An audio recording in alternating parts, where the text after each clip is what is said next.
Hello students, today we're going to talk about complex fractions. As always, you should probably write this down.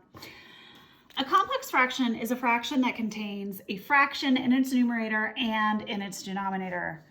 What? So let's look at an example of this.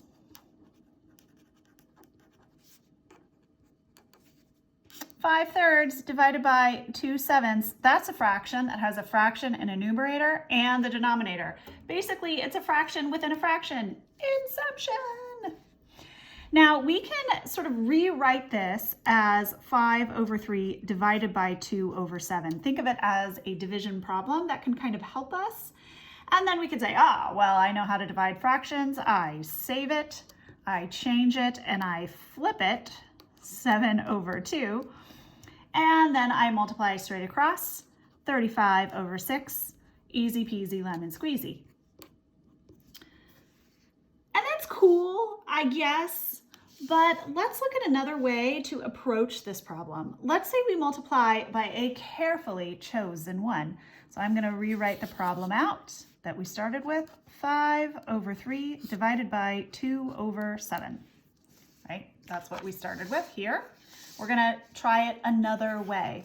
We're going to multiply by a carefully chosen one. Remember, any number over itself is 1. So I'm going to multiply by 21/21. And if you're wondering why that number, you'll see why in just a moment.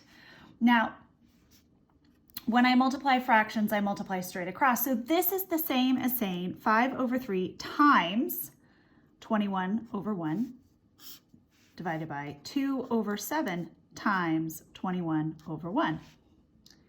And perhaps you notice, like when we multiply fractions, we're going to have we're multiplying fractions within multiplying fractions. Inception again.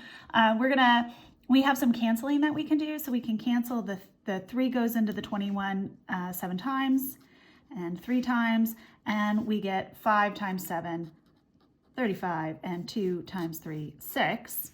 So I got the same answer, so that's kind of interesting and also good. But the question is, why though? And we're going to start answering that question by thinking about 21/21. Why was 21/21 a good number to use?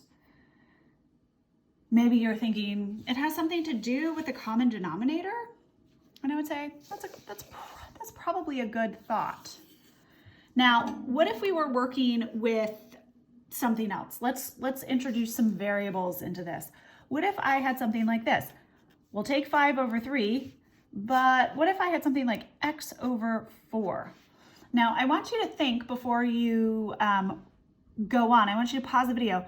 What would be a good common denominator to multiply by? What would be a good carefully chosen one? Pause the video, think. Okay, we're back, and hopefully you said you chose a number. Maybe you thought of 12/12 for your carefully chosen one, or maybe you said 24/24 for your carefully chosen one. Both of those would work. Let's check it out. I'm going to multiply 5/3 times 12/1. Just multiply these two quantities, and then I'm going to multiply these two quantities, x/4 times 12/1, and let's see what happens. 3 goes into 12, and I get 20 in my numerator. 4 goes into 12, and I get 3x in my denominator. And perhaps you're noticing, right? The reason why we're choosing these numbers here is because 3 and 7 go in. Oops, let me move that down so you can see. 3 and 7 go into 21. Both 3 and 4 are factors of 12. And so when we do our multiplication here, we're able to cancel some stuff in the denominator. So nice. Now, as we learn math, we try to generalize, right? We go something working with easier numbers up here. Now we introduce some variables. What if we generalize this and we have the numbers 5/x and 6/y? This is a complex fraction because we've got a fraction within a fraction. And now we're going to multiply. We're going to multiply by the common denominator. What is that common denominator going to be? Something that both x and y go into, something that has factors of x and y. Well, maybe you'd say xy over xy. When we do that, look at what happens. We have 5x times xy over 6y times xy. And here you can see even more clearly than when we work with numerals. Here these x's cancel out, I get 5y. Here these y's cancel out, and I get 6x. Ta-da! Success. We're going to look at another example, right? Once we get really good at this kind of thing, we have to make it just a little bit harder. So what about something like this?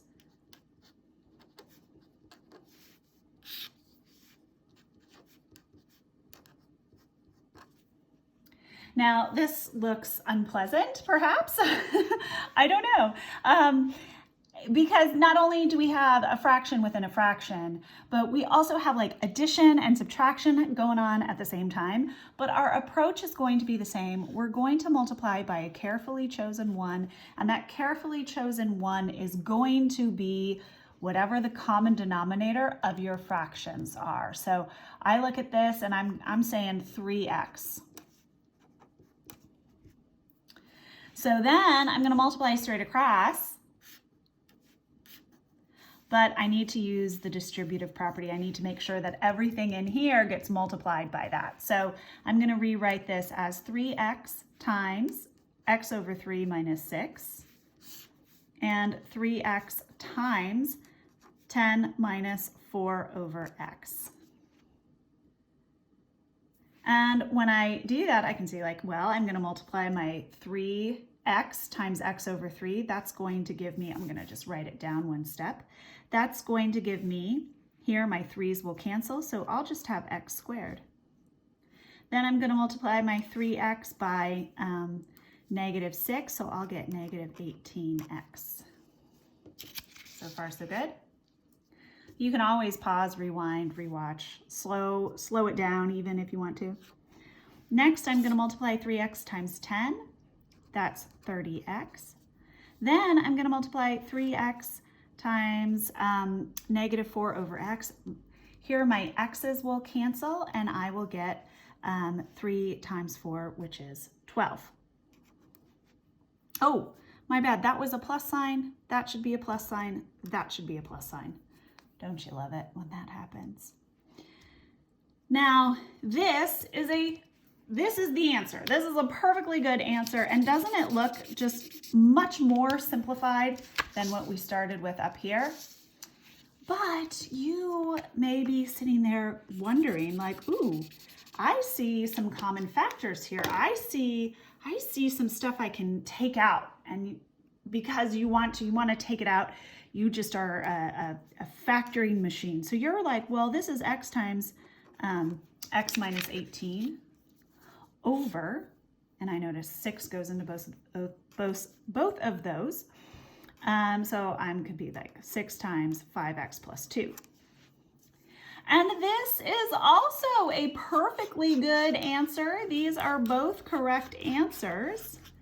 Notice that since x and 6, there's nothing that can simplify. Not only are these equivalent, but like this might even be the preferred answer because there is no simplification that you can do after factoring. So I'll take either answer though. If you factor it and you're like, oh, I just love factoring so much, I can't leave a problem unfactored. That is a-okay with me.